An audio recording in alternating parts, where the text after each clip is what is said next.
Hello, thank you for joining us on Court TV News at 4. I am Frank Omalapen. Here are some of the reports we're filing at this time. The federal government has announced the closure of all land and sea borders ahead of Saturday's presidential elections. The Ministry of Interior made this announcement Wednesday in a statement signed by the Permanent Secretary Abubakar Omagaji, saying all borders will be shut down effective from midnight March 25 to midnight Saturday, March 28th. The ministry says the borders will be closed to allow for peaceful conduct of the forthcoming national elections. It also added that the Nigeria Immigration Service has been directed to ensure that no Nigerians do not participate in any part of the election process. And the Federal High Court in Abuja has ruled out the possibility of determining the suit on the eligibility of the presidential candidate of the All Progressive Congress, Muhammad Buhari, before the March 28 election. It has consequently fixed April 22 and 23 for further hearing in the suit seeking Buhari disqualification. Presiding Judge Justice Adeni Ademola said the court is not in a hurry to determine the case since it can't do so after the election. He also dismissed the applications by a Lagos-based lawyer, Hebu Oluwadigboruwa, and one Chukuma Ochu to be made parties in the case. And now Inspector General of Police Sulaiman Abba is insisting that voters should go home after casting their votes on Saturday in spite of criticism trailing his stance. The police chief, who spoke at a national stakeholder summit in Abuja, said his position is fully backed by law. He consequently reeled out a portion of the Electoral Act which bars voters from loitering at polling units to justify his position. But representatives of political parties at the forum argued that the electorate has every right to stay about 300 meters away from the voting area. And I repeat, I advise every voter, when you cast your vote, I advise you to go home.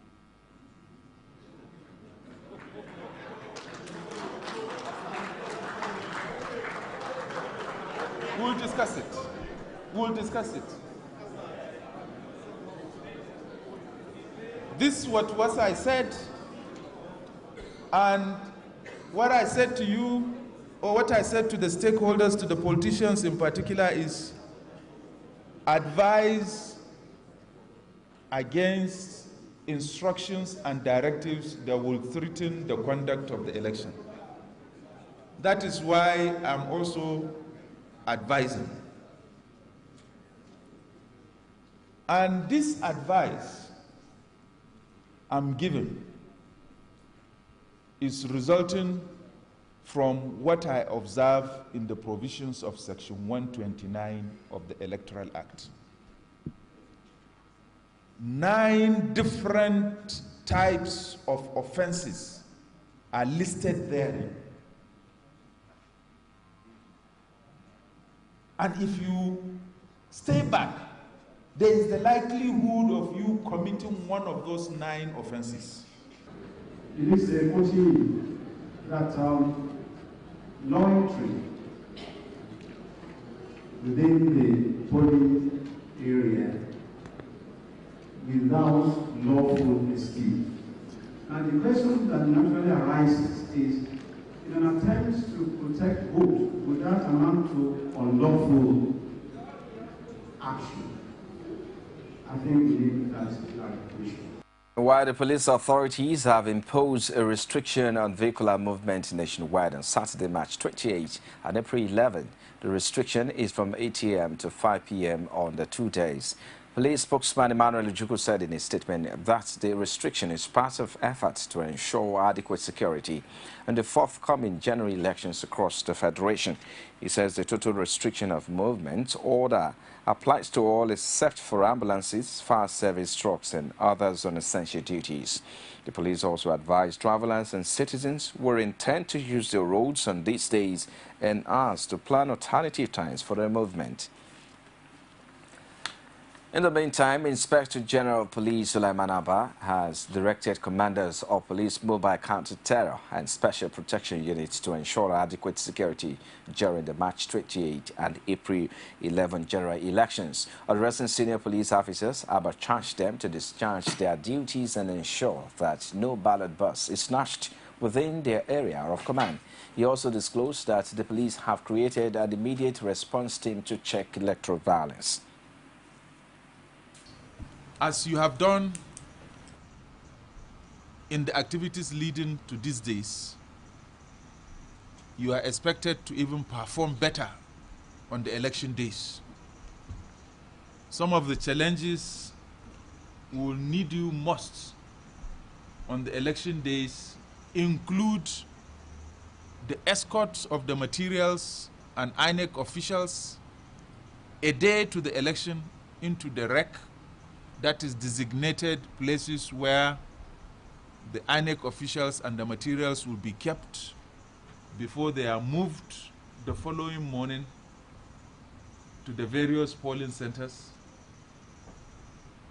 And you also serve, like I said earlier on, as intervention forces when the need will arise, particularly on that date. Any attempt to snatch or where snatching of card readers or boxes take place, you will be expected to support the security provided in those polling units in making sure that those responsible do not escape with them. And ahead of Saturday's presidential election, the Independent National Electoral Commission has announced that 3 colors-coded ballot boxes will be used at each polling unit. It also says 2 levels of sortings of ballot papers will be done at the end of voting to ensure that any wrongly placed ballot is placed in the right box. INEC Chairman Atayo Jega made this known in Abuja at the final briefing section for representatives of all political parties and other stakeholders. On March 28th, 3 ballot boxes will be used in each polling unit and voting point. Ballot box with the red cover lid is for putting a thumb-printed ballot paper by a voter for the presidential election.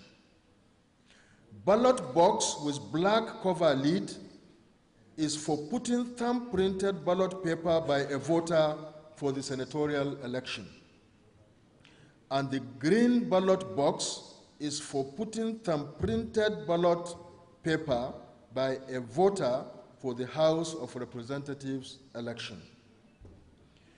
Each ballot paper for each of these 3 sets of elections has corresponding color stripes to assist voters in putting the right ballot paper into the right ballot box.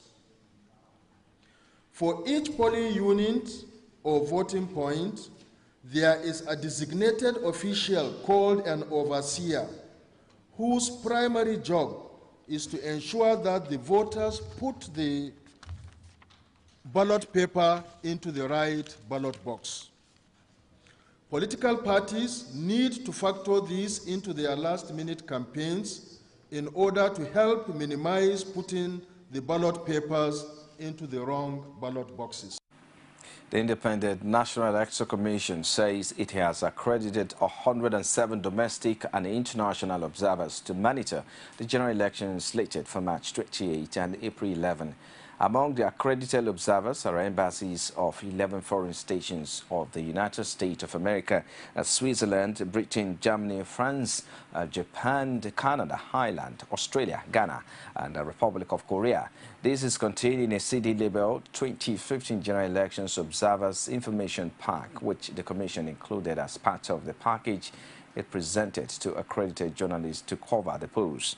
The Commission enlisted 14 international and regional organizations as part of the accredited observers. The remaining 82 observers are domestic groups. Among the international organizations are International Foundation for Electoral System, UN Women, International Republican Institute, Africa Student Association, of Ireland, National Democratic Institute for International Affairs, UNDP Project, Center for Conflict Management, Kennesaw State University, Atlanta, Georgia, USA, and Commonwealth Observers Missions, and Independent Electoral and Boundaries Commission, Kenya. And now the Independent National Electoral Commission has declared its full readiness to conduct the March 28 and April 11 elections in Kaduna State.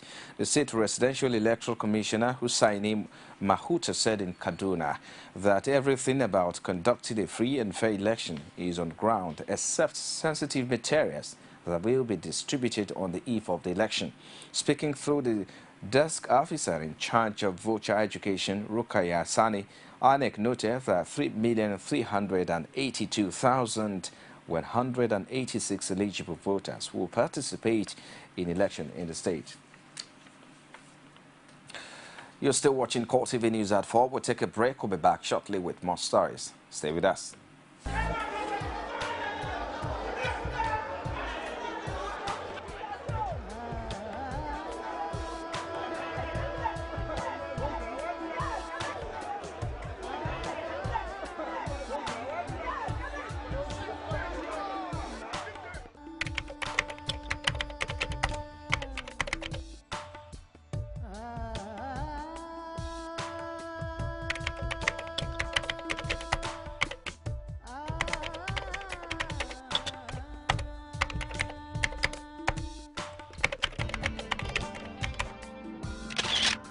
Morning, Mr. President. Morning, sir.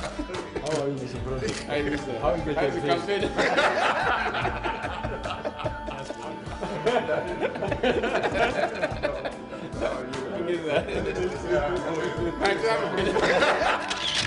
We must learn to live together as brothers or perish together as fools. Martin Luther King, Jr.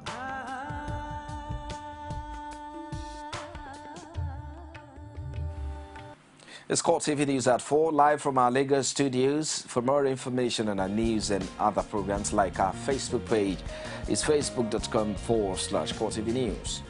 You can also follow at Court TV News NG. Also for live streaming, log on to youtube.com/Court TV. Leave a space, then news. A federal high court in Lagos has mandated the Nigerian Communications Commission, NCC, to pay 500 million naira to the All Progressive Congress for suspending the party's presidential campaign fundraising platform. Apart from NCC, the other judgment debtors are Etisalat, MTN Nigeria Limited, Globacom, Airtel, and Visifone Communications Limited. In a judgment on a fundamental human rights enforcement suit filed by APC, Justice Ibrahim Buba held that the NCC acted beyond its powers in suspending the fundraising platform of the APC, which was meant to generate funds to prosecute the presidential bid of the party. NCC had ordered telecoms firms Etisalat, MTN, Glo, Airtel, and Visifone to stop running the SMS code platform 35350 created by APC to raise funds. Issuing the directive, NCC warned the telecoms firms against running political promotions that would portray them as being partisan. In his judgment, Justice Buba condemned the relative, declaring it illegal, null and void. The judge also awarded 500 million naira damages against the defendants jointly and severally. The judge further dismissed the preliminary objections and counter-affidavits filed against the suit by the defendant. In the originating motion, the party had urged the court to award 25 billion naira damages against the defendants for violating fundamental rights of its members. And now the Transformation Ambassador of Nigeria has again reaffirmed their support for President Goodluck Jonathan ahead of the March 28 presidential election in a rally to organize at the National Stadium, Lagos. Our correspondent Tuluashi Adegoke has details. It was like a fanfare at the National Stadium, Surulere, Lagos, as Transformation Ambassador of Nigeria, a group which has taken upon itself the role of rebranding President Jonathan as he seeks re-election. TAN continues to sensitize Nigerians ahead the March 28 and April 11 general elections. In his speech, Vice Chairman of the group, Ifeanyi Uba, described President Jonathan as a leader of integrity that has good intentions for Nigerians. Are you ready to work for decades? Are you ready to work for decades? Are you ready to work for decades? Are you ready to work for PDP?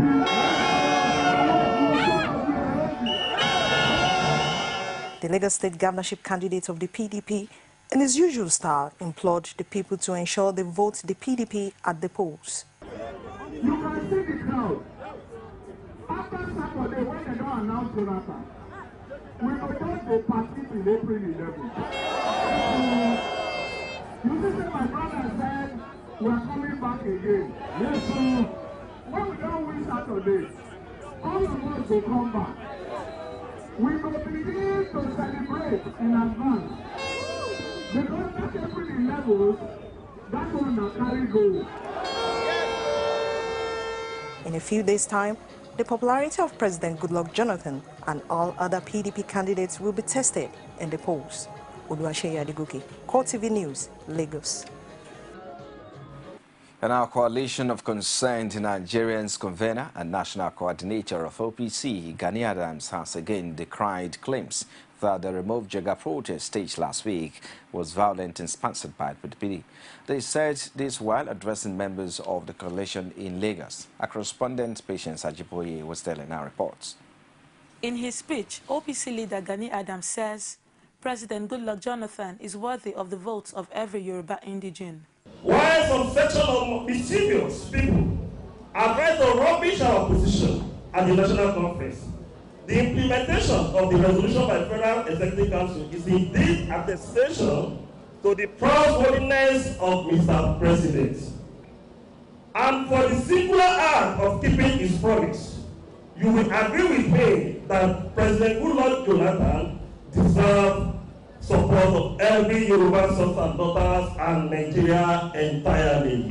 Explaining why the March 16 protest was necessary, Adams says Jega has collaborated with the APC to ensure a large distribution of PVCs in the north. Zamfara have got almost 96% of PVC. Bauchi have got 95% of their PVC, but Ogun State here is just 61%. That was the three states they gave an example, and I'm very sure Lagos State collection of PVC in Lagos State is now up to 75%. Ondo State is now up to 72%. Oyo is less than 70. Osun is less than 70. Ekiti is less than 70. Zamfara 96. Bauchi 95. All the northern area have got not less than 90% of their PVC. You can judge from that.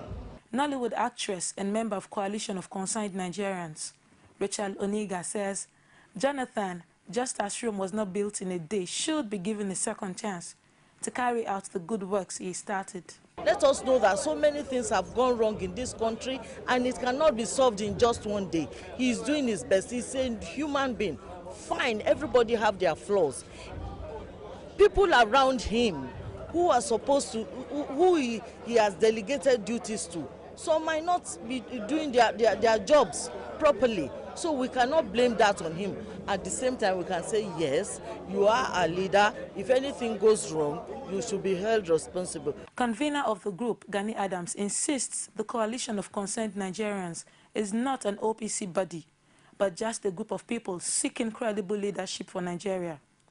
Members of the group include movie practitioners, comprising Igbos and Yorubas, as well as other non-Yorubas. Patience Ajiboye, Core TV News, Lagos.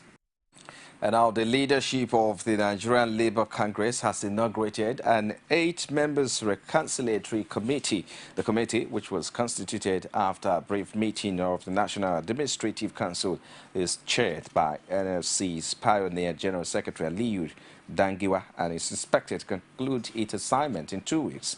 The main term of reference is to bring aggrieved labour activists back to the fold.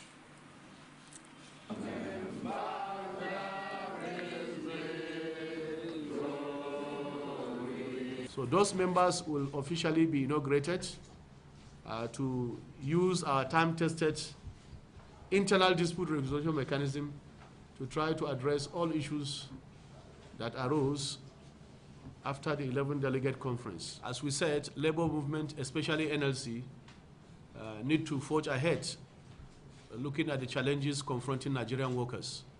And therefore, if the interest of the generality of Nigerian workers is paramount, we must imbibe the spirit of give and take, and also imbibe the spirit of defending the poor working class. This Congress is and will ever remain a democratic organization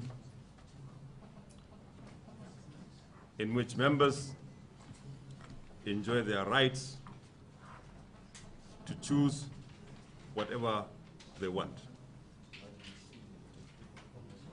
We hope and look forward to the maintenance of this stance of the Congress all along.